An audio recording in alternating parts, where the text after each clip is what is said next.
बच्चों, आपको अजब गजब का ज्ञान दास बता रहा है जो संत गरीबदास जी ने परमात्मा से प्राप्त हुआ। और ऐसा निर्णायक ज्ञान है, इसका रिजल्ट इस पूरी कथा का फिर बाद में आपको बहुत अच्छा निष्कर्ष मिलेगा। पार्वती जी शिव की पत्नी और 108 बार मर चुकी थी। 109वें जन्म में भी उसने शिव जी को ही पति बनाया। ये संस्कार था उनका। नारद मुनि ने एक दिन आके पार्वती जी को समझाया कि हे माता, भगवान शंकर जी के पास एक ऐसा मंत्र है जो आपको बता देना, उस नाम के जाप से आप अमर हो जाओगे। अन्यथा आप 108 बार मर चुके हो और वो भगवान उसकी प्रमाण के लिए आपके शरों की खोपड़ी की माला बना रखी है। 108 है गिन दिए। पार्वती जी बोली, भाई नारद बिल्कुल सही है, 108 है। मैं पूछती हूँ ये किसके के यू क्या है, तो वो टाल मटोल कर जाते हैं। तो हे माता, आपका जन्म मरण मिट जाएगा। तो वो बोली, भाई ये मेरे बात समझ में नहीं आती कि शिव महाराज जी मेरे से कुछ नहीं छुपाते,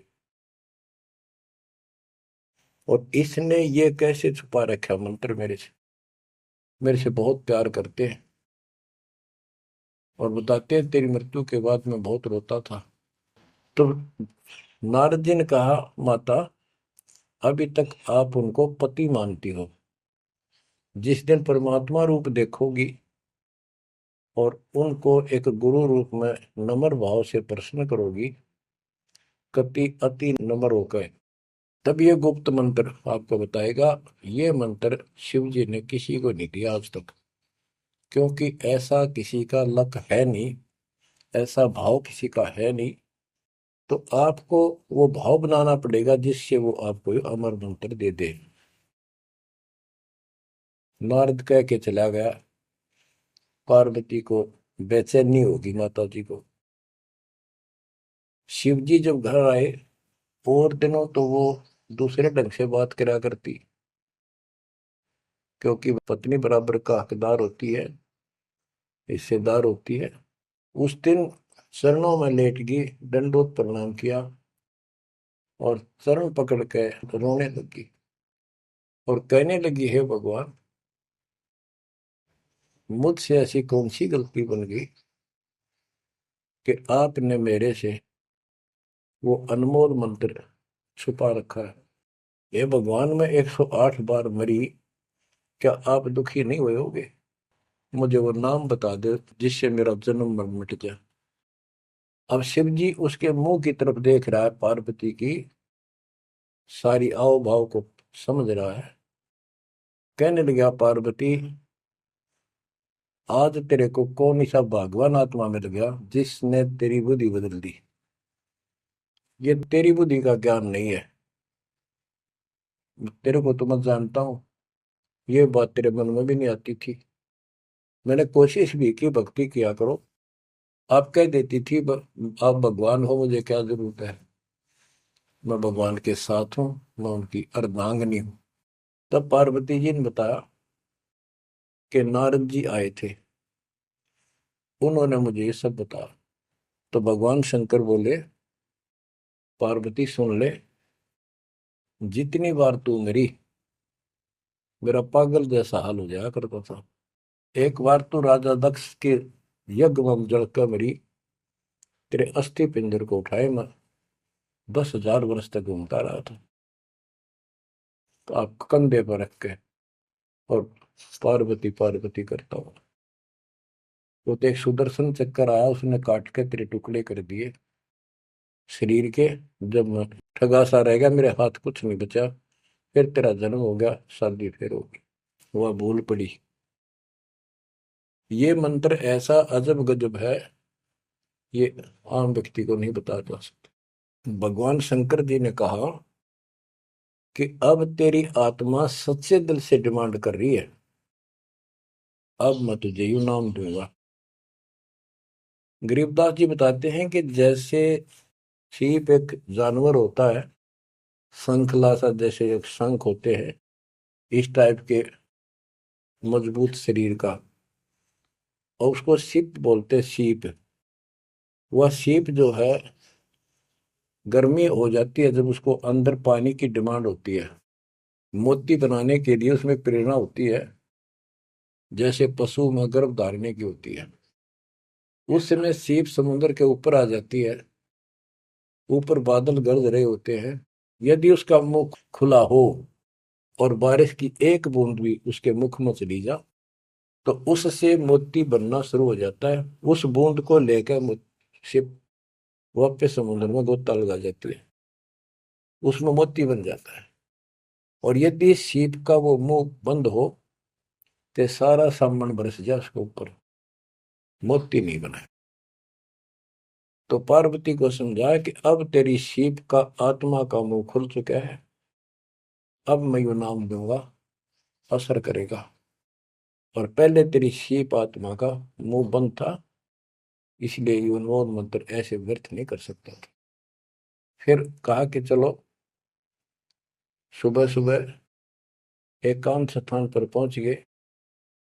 वहां एक सूखा वृक्ष था, पत्ते भी नहीं थे, उसके नीचे बैठ गए।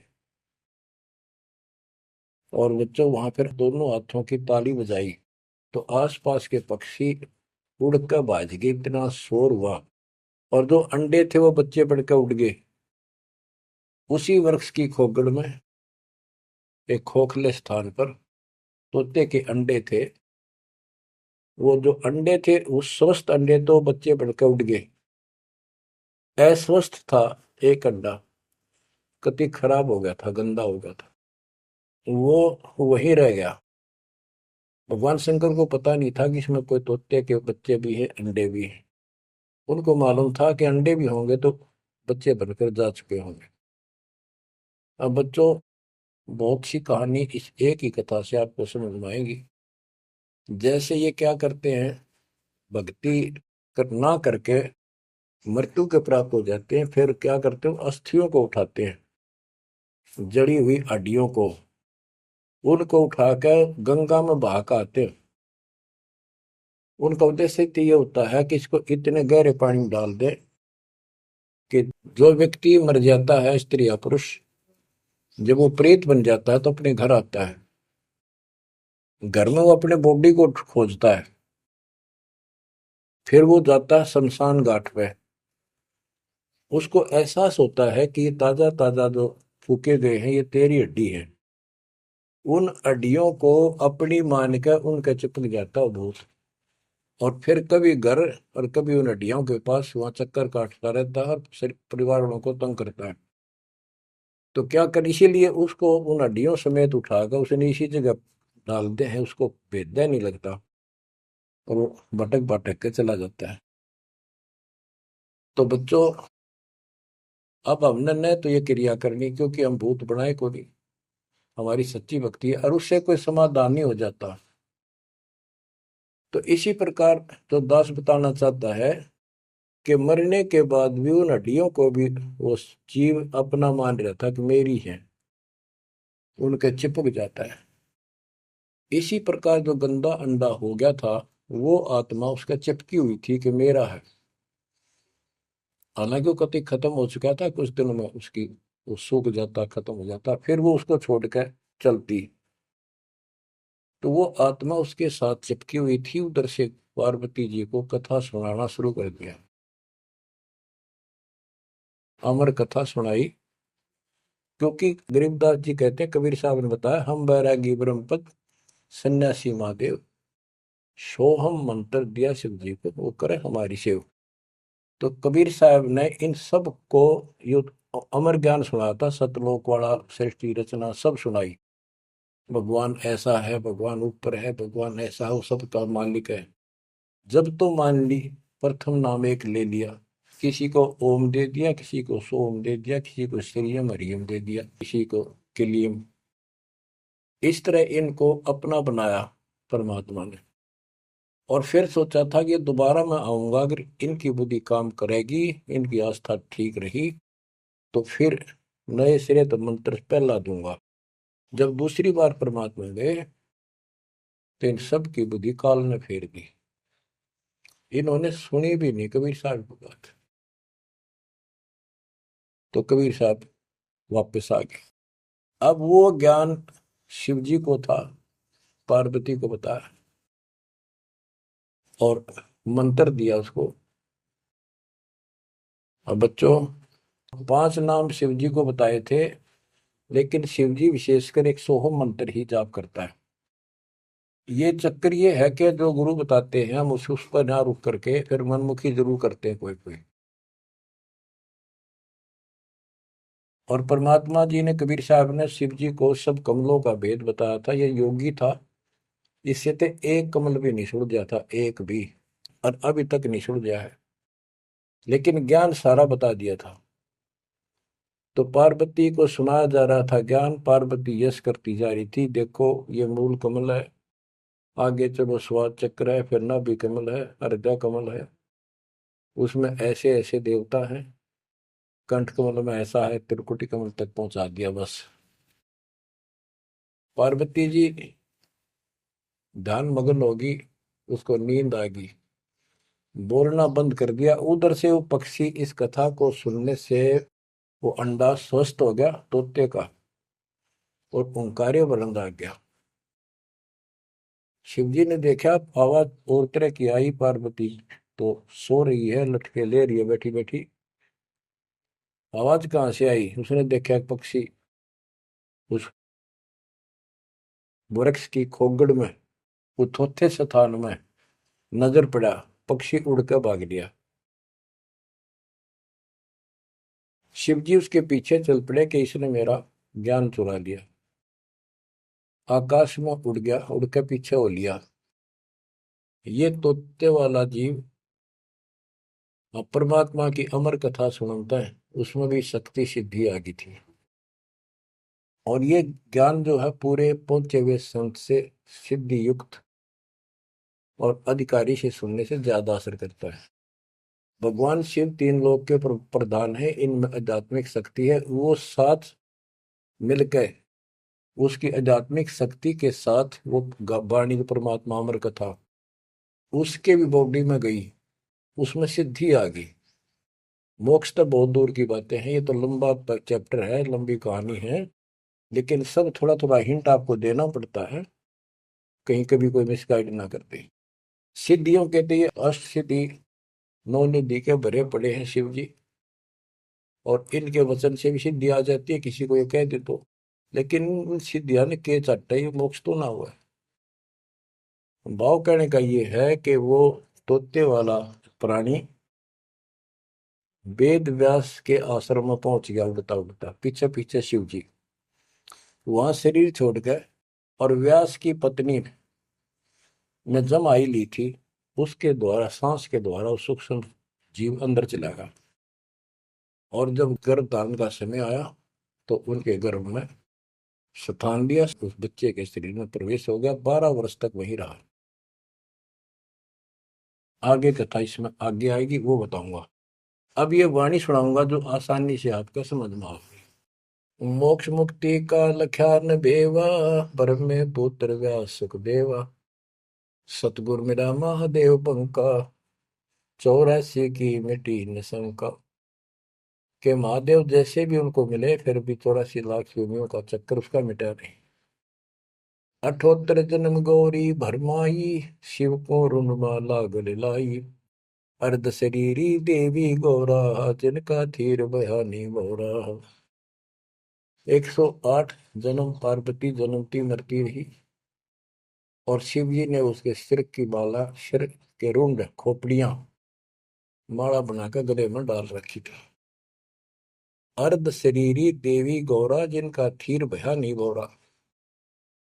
अर्धंगनी थी शिव की पार्वती, और उसका भी मोक्ष नहीं हुआ। नारद मुनि उपदेश बखाना, गिरजा सुनो मोक्ष पद ज्ञाना। सुन हे देवी गौरा माई, 68 तीर्थ पर भी नाई, पिंड प्रदान किए कह बारा, खुला नहीं मुक्ति का द्वारा। जब पिंड प्रदान कहते हैं ना, पिंड प्रदान करने से भूत जुनी जा छूटे थे, पिंड प्रदान करंत गरीबदास जिंदा के नहीं मिला भगवंत। जैसे पार्वती भूत पड़ गई, पिंड प्रदान कर दिए, भूत जुनी छूट गई, और फिर पता नहीं किस दुनिया में चला जाता प्राणी। इसके संस्कार अच्छे थे, ये फिर मनुष्य जीवन, लड़की का जन्म हुआ, शिव जी के ब्याह गई। ये पिछले जन्म जन्मांतर की शक्ति भक्ति के कारण मनुष्य जीवन ज्यादा भी हो सकते हैं, लेकिन मोक्ष ना होने से फिर 84 लाख योनियों में जाना था। इस पार्वती ने भी आगे भी जाएगी, शिव जी भी मरेगा, पार्वती भी मरेगी, और फिर ये 84 लाख योनियों में जाएंगे। कहते हैं चंद सूरज की आयु लग, जो जीव का रह शरीर, सतगुरु से बैठा नहीं तो अंत कीर का कीर। अगर चांद सूरज की आयु तक भी जीव का शरीर रहे और पूरा सतगुरु मिला, नहीं तो अंत में कीड़े मकोड़े बनेगा। अब नारद जी बता रहे पार्वती जी को, सुन हे देवी गौरा बाई, 68 तीर्थ पर बिन आई, पिंड प्रदान किए के बारा, खुला नहीं मुक्ति का द्वार। सारे कर्म कांड कर लिए तेरे मृत्यु के बाद, तेरा फिर भी मोक्ष नहीं हुआ, फिर जन्म हुआ। रुंडमाला शिव के गले माही, सो देवी तुम जानो माही। ग्रीव रुंडमाला शिव के गले, गेजा के सब शीश, भक्ति दुराई देव को ना परसा जगदीश। तुमरा देवी रूप विशाला, शिव तो पैर रहे रुंडमाला, भौतक पर लहो हो जाई, लंबी उम्र शिव कलिमाही। दीर्घायु शिव है अनुरागी, तुम देवी गौरी दिल त्यागी। मूल मंत्र ने नाम सुनाया, ताते कल्प हुए तेरी काया। महादेव देवनपति देवा, जाकी करी न गौरी सेवा, कर बंधन कर शीश नवाओ, तन मन अर्पो शीश चढ़ाओ। शिव है मोक्ष मुक्ति के दाता, तो से भेद कहूं गौरी माता।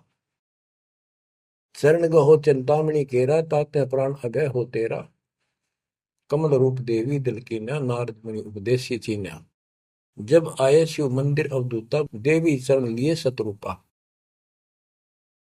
अब कहते नारद के कहने से पार्वती जी ने, गौरी देवी ने कतिक पाक साफ दिल कर लिया, कमल की तरह।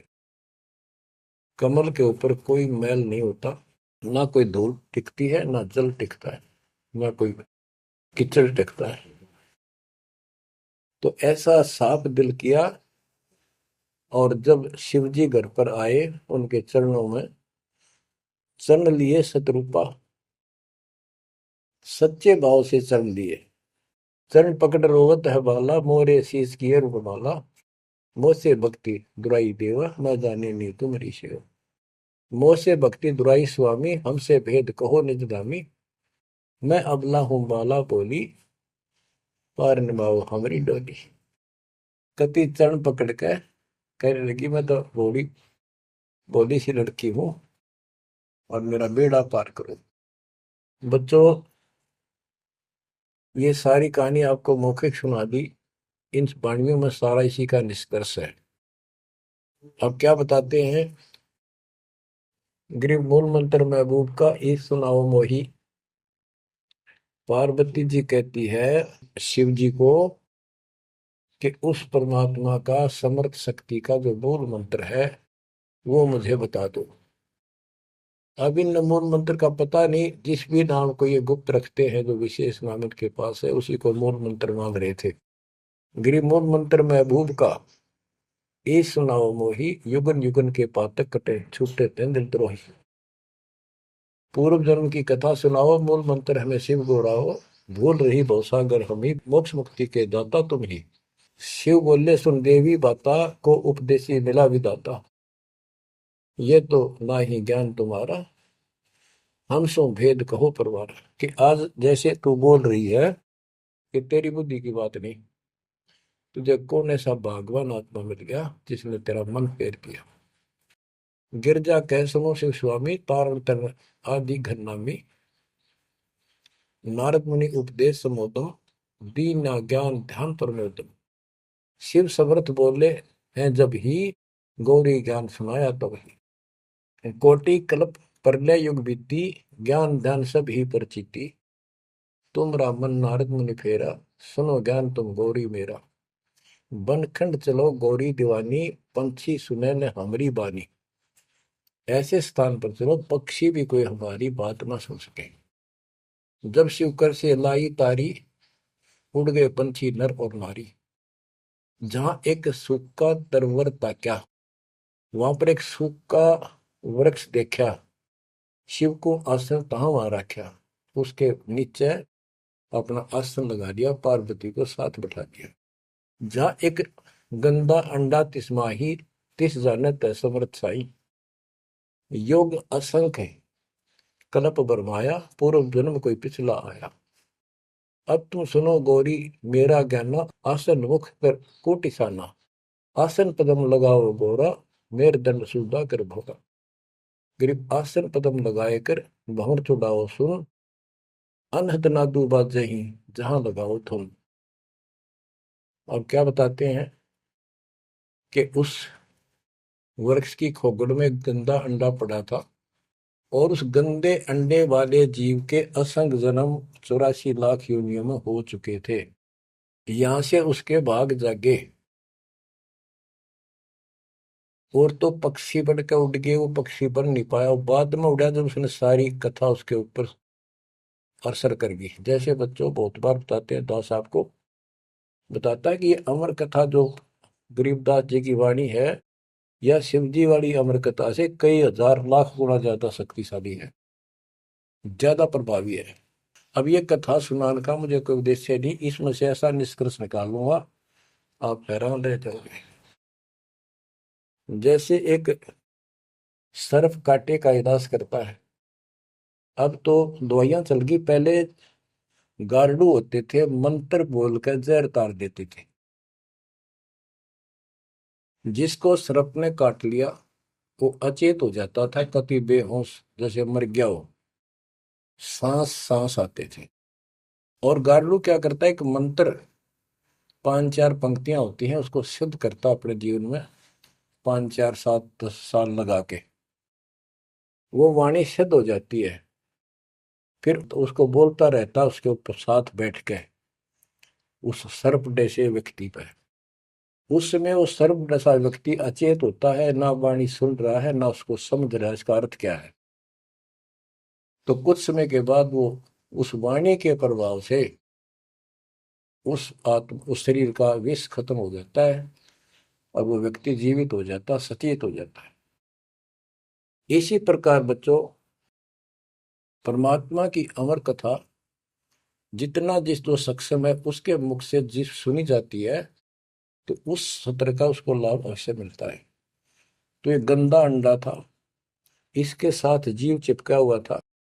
ये गंदा अंडा ना सुन सका था, ना बोल सके था, ना वो कह क्या रहा है शिव जी वो समझ सका था। और उस वाणी के बोलने से वो अंडा भी स्वस्थ हो गया, उसमें बच्चा भी बन गया, उसका पांख भी जाम आई, और वो उड़कर भाग भी गया। इसी प्रकार जो आज मानव के ऊपर रहम हुआ है, गरीबदास महाराज जी की अमरवाणी इससे भी ज्यादा स्ट्रॉन्ग है। और ये अब दास के बुक से चला करेंगी अखंड पाठकों में, आसपास के पक्षियों पर भी असर करेगी।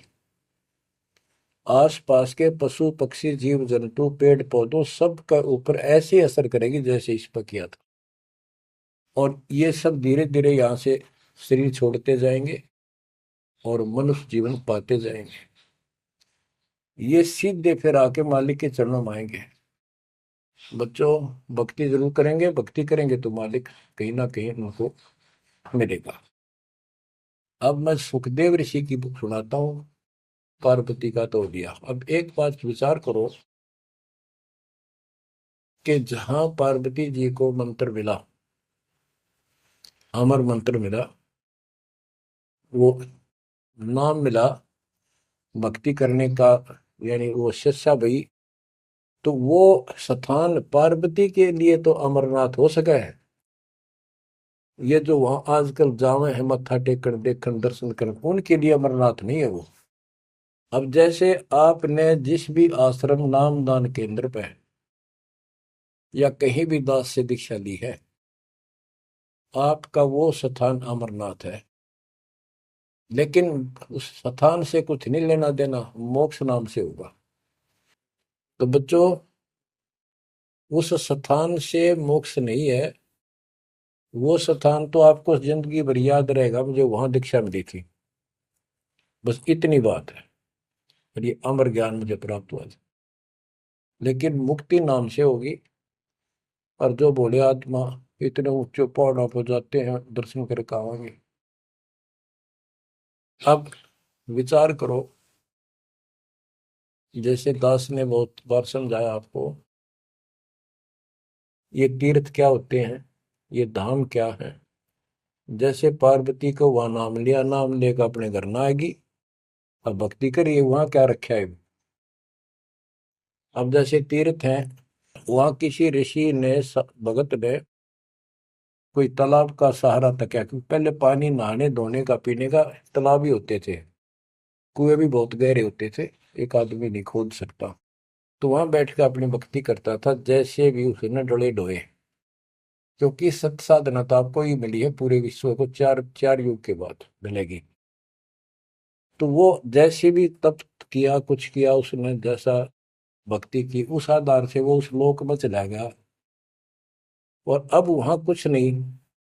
अब जैसे हम किसी का एक हमाम दस्ता ले आते थे, और उसमें सामग्री कूटते हवन की और वापस दे देते मांझ धो के।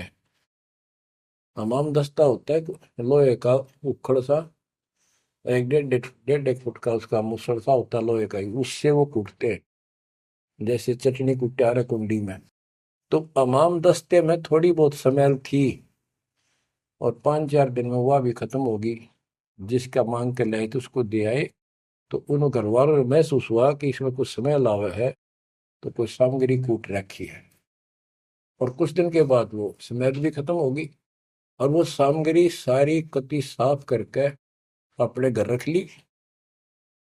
अब उस स्मेल को सूंघ बार बार को, हो कमाल हो गया, बड़ी स्मेल आई, फिर वह खत्म होगी, चलो स्मेल लेके आते हैं। उस स्मेल से कुछ नहीं होने का, उस सामग्री से गूगल खेओ, वह बनानी पड़ेगी। इसी प्रकार मोक्ष प्राप्ति के लिए यह साधना करनी पड़ेगी।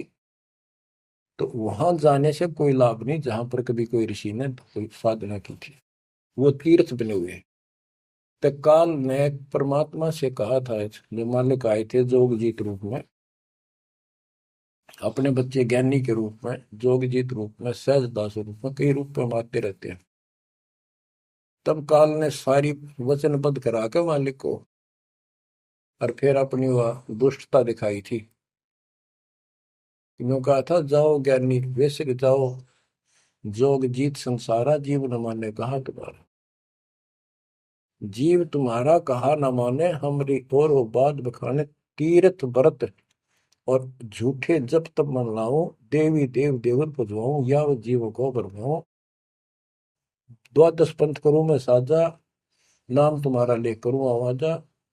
द्वादश पंथ जो नाम जो ले, सो मेरे मुख में आन समोई। और अनेक पंथ चलाऊं, या विद जीवों को बरमाऊं। तो आज वो सारा काम इसने कर रखा है। अब आप किसी को समझा के देख लो, आपके सर हो जाते हैं। तुम हमारे देवताओं को ऐसे बताते हो, हमारी साधना को गलत बताते हो, तीर्थों में जाना ठीक नहीं, व्रत रखना ठीक नहीं। तो काल ने बोल रखा था कि हमारी ओर हो बात बखाने, हमारी ओर हमारा तरफ पक्ष लेकर के वाद विवाद किया करेंगे। अब बच्चों, जो दास बता रहा है कि जो अमर पाठ, अखंड पाठ, या वैसे वाणी सत्संग जहां भी चल रहे हैं, चला करेंगे, चलते हैं, चल रहे चलेंगे, वहां आस पास के पक्षियों को भी इसका राहत मिलेगी। और जैसे सुखदेव ऋषि, सुखदेव व्यास जी की पत्नी के पेट में समा गया, गर्भ में। उसके बाद 12 वर्ष तक गर्भ में रहा। वहां उसको याद रहा कि पिछले जन्म तो असंख्य खो दिए, भक्ति नहीं बड़ी। अब के मानव शरीर प्राप्त हुआ और बाहर जाते ही भूल पड़ जाती है तो जुल्म हो जाता है। इस डर के मारे गर्भ से बाहर लिया। 12 वर्ष बीत गए। ब्रह्मा विष्णु महेश को टेंशन हुई, ये तीनों आ गए। इन्होंने कहा कि सुखदेव बाहर आओ। 12 वर्ष तक गर्भ में ठीक नहीं, हमारी मर्यादा खत्म होती है। 9 महीने भी माताएं गर्भ में बच्चा रखती है, बहुत परेशान हो जाती है, और 12-12 वर्ष रक्षा करेंगी, ये गलत परंपरा डलती है, आप ऐसा ना करो, बाहर आओ। तो सुखदेव ऋषि ने कहा कि हे परवरदिगारो, हे भगवानो, अब मुझे ज्ञान हो गया। बाहर आती आपकी माया, यह त्रिगुणमयी माया हमें अचेत कर देती है, सब बुला देती है। इस माया ने रोक दो, फिर मैं बाहर आऊं। इन्होंने कहा भाई ज्यादा हम भी नहीं रोक सकते, ये हमारे से भी बहुत ज्यादा प्रबल है, हमारे बस की बात नहीं है, बस कुछ सेकंड के लिए रोक सकते हैं। तब उसने कहा जी कुछ सेकंड के लिए रोक दो। तो कुछ क्षण के लिए रोकी, इतना में सुखदेव बाहर आया। तो उसको भक्ति की प्रेरणा बनी रही, भगवान की याद रही।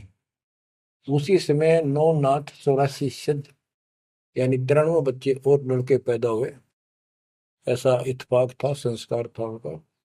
उनको भी ये बातें याद रही, उनमें से 9 तो नाथ बन गए और 84 कहलाए। उन्होंने भक्ति की प्रेरणा बन गई, बचपन से ही मालिक की याद बनी रही। लेकिन सच्चा सतगुरु ना मिलने से ये भी डले डोए। अब बच्चों ज्ञान पूरा आ चुका है और वो ठीक का समय आ गया है। गुरु पूरा, ज्ञान पूरा, भगवान पूरा। तो अब जो ये वाणी चले हैं और दास के मुख से चला करेंगी, ये कतियुद्ध मस्तार देंगी। काल के पता नहीं कितने जुगाड़ को तोड़ेंगी, कितने जीवों का उद्धार बनेगा। मनुष्य का तो कहना ही क्या, डांगर डोर पशु पक्षी कीड़े मकोड़ों को भी सहारा मिलेगा इसका। ये इन पुराणों से कथा है, ये आपके सामने सच्चाई इस तरह है। अब तो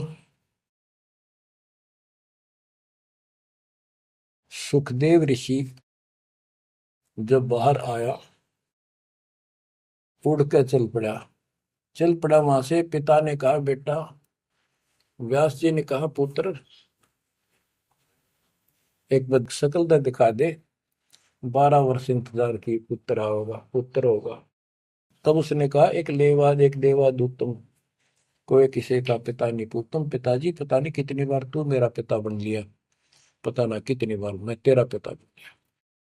अब मुझे समझ में आ गई है, मैं आपकी तरफ देखूं नहीं, मेरा मोह बन जाएगा। ये छूत की बीमारी है, ये मोह। ये विस्तार से फिर कभी बताएंगे। और ये हम आप लावा जान के, लेकिन ये उसकी गलती थी। ज्ञान ना होने से इसने इतना ही समझ थी तो वो उस समय गलती कर गया। चलो जो भी इसकी सोच थी, उस आधार से ये वहां से चल पड़ा। पिता पीछे पीछे मोह में दूर तक गया, वहां से आकाश में उड़ गया, अंतर ध्यान हो गया। आगे जाके फिर प्रकट हो गया। अपनी और नाल जो बच्चे की नाभि से, माँ की नाभि से चिपकी होती है, वह गेल बाहर आकर टूट गई, टूट कर बाहर आ गई। वो बाद में काटा करते हुए बिना कटवाई कंधे पर घेर कर उठ गया, आगे काटूंगा। अब आकाश में उड़न की सिद्धि उसमें उस मंत्र से आ गई, वो अमर कथा से। अमर कथा में शिव जी ने पूर्ण परमात्मा की महिमा बताई, जो कबीर साहब ने उसको सुना रखी थी। इसमें काफी प्रकरण है, अब इतना समय नहीं जो मैं वो शायरी बताऊंगा आपको। कभी परमात्मा ने दया की बड़ी जेल में, फिर उनको विस्तार से समझाया करेंगे। तो कहने का भाव ये है कि सुखदेव ऋषि को अभिमान हो गया कि मैं बहुत बड़ा सिद्ध पुरुष हूं, आकाश में उड़ जाता हूं। तो बच्चों स्वर्ग में जाने लग गया, और स्वर्ग के देवता ऋषि महर्षि सब उसको, उसकी जो है ना पूरी वो करे, सम्मान करें, उसकी आरती तारे कि बड़ा धन भाग है तेरे, बड़ी सिद्धि प्राप्त कर ली। इन इतना पता सिद्धियां का, और जन्म से ही छोटी उम्र में आपको इतना कुछ प्राप्त हो गया, आप तो बड़े पहुंचे हुए हो। तो सब उसकी खूब अच्छी तरह प्यार रखे, महिमा गाओ। एक दिन उसको उसने स्वर्ग में जाने की इच्छा व्यक्त की, विष्णु जी के लोक में। वहां उसको इसलिए नहीं जाने दिया कि उसका गुरु नहीं था। विष्णु जी तक बात गई। विष्णु जी ने पूछा कि हे ऋषि जी, आपने गुरु नहीं बना रखा? अगर नहीं, गुरु की क्या आवश्यकता है महाराज, ये गुरु बना रहे वो नहीं आ पाए और मैं बिना गुरु के आ गया। विष्णु भगवान बोले ठीक है, वो अलग बात है, यहाँ वही रह सकता जो पहले गुरु बनाओ। फिर एक बीमारी और अहंकार के, मेरे बराबर पृथ्वी पर कोई गुरु नहीं, मैं बाल ब्रह्मचारी, वहां कोई ऐसा संत नहीं, वह बनाओ गुरु किसको? विष्णु जी ने कहा कि राजा जनक मेरे परम भक्त है, आप उनसे दीक्षा लो। यूं कह के विष्णु जी चले गए, उसको बाहर निकाल दिया पार्षदों ने। वो स्वर्ग में आए, वहां सारी कथा बताई। फिर अन्य स्वर्ग, कोमर स्वर्ग, फिर ऋषियों के पास आए नीचे, उनको बताया तो सब ने कहा कि सुखदेव बहुत बड़ी गलती कर रखी है, गुरु नहीं बनाएगा, गुरु नहीं बनाएगा तो गधा बनेगा। तो पिछले जन्मों में उसको एकदम गट वो रील सी चल गई कि मैं कभी गधा बना था एक बार, और अंधा हो गया, स्वामी ने छोड़ दिया, कुमार ने, और मैं भटकता भटकता इन नाले में फंस गया। मेरा पुड़ी बना ली लोगों ने, आन जान लागे, मैंने कहा नहीं, भटक के भूखा मर के, भूखा होकर तो मरा, प्राण निकले। उस भय से उसको चिंता बनी। फिर अपने पिता के पास वापस आता है। व्यास जी देख के बड़े खुश हुए कि बेटा आ गया। सारी बात पूछी तो सारी अपनी समस्या बताई पिताजी के सामने। पिताजी ऐसे ऐसे बात है, भगवान ने कहा कि राजा जनक को गुरु बनाओ। तो व्यास जी, क्योंकि जितने भी महापुरुष हैं वो एक सुर में बोलते हैं, उनको इतना ज्ञान तो है, गुरु बिन बात नहीं बनती। उसने विशेष ज्ञान तो सुना नहीं था, वो बैटरी चार्ज होगी, उसने उड़ा उड़ा फिर था, उससे ज्ञान था ही नहीं इसको। तो व्यास जी बोले रे बेटा, मैं तो खुश था, चलो बेटा ना मेरे पास आया, पर यूं चर्चा तो चल रही है व्यास का बेटा इतना पहुंचा हुआ है, अब तने गुरु नहीं बना रखा, मैं तो तुम्हें कमाल कर दिया। तो दो कोड़ी का जीव नहीं, कल नहीं ये तेरा प्राण छूट जाएंगे या बैटरी खत्म हो जाएगी और नरक में जाएगा बेटा, गुरु बिन बात पड़ती है। तो आखिर में हार कहने बोला, हे गुरुदेव, हे पिताजी, मैं कैसे गुरु बनाऊं राजा जनक को? राजा जनक गृहस्थी भाई, ओए होए, और कैसे शीश निभाऊं जाए, जनक विदेही राजा भाई, कैसे शीश निभाऊं जाई।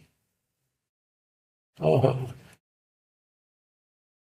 सुखदेव बोले ज्ञान विवेक का, हमने स्त्री का मुख नहीं देखा। तो उसके पिताजी बोले जो भगवान ने कह दिया, अरे तू अब भी अगर मगरब कर रहा है, एक अन्य का जीव नहीं, तेने ज्ञान भी क्या आएगा, कहाँ जाएगा फिर तू? वहां तेरे को पढ़ने नहीं देंगे स्वर्ग के अंदर। जो मरता क्या नहीं करता, राजा जनक के द्वारे गया, वहां चरणों में मत्था टेका और अपने कल्याण का मार्ग पूछा। बच्चों, क्योंकि यहाँ समय बहुत कम मिलता है, इससे बहुत सी जानकारी होगी आपको, अजब गजब ज्ञान होगा। क्योंकि अभी तक दास ने आपको केवल प्रमाण दिखाए, सारे ग्रंथ सुलझाए और एक नंबर का ज्ञान आपके हृदय में जमा दिया कि जो दास कह रहा है वो सारी सच्ची है। अब दास कोड वर्डों में, संकेतों में भी ज्ञान समझाएगा, तो भी आपकी आत्मा गिल्ला कैच करेगी साथ के साथ। गरीब गोता मारू स्वर्ग में, जा बैठो पाताल, गरीब दास ढूंढता फिरो अपने हीरे मोती लाल।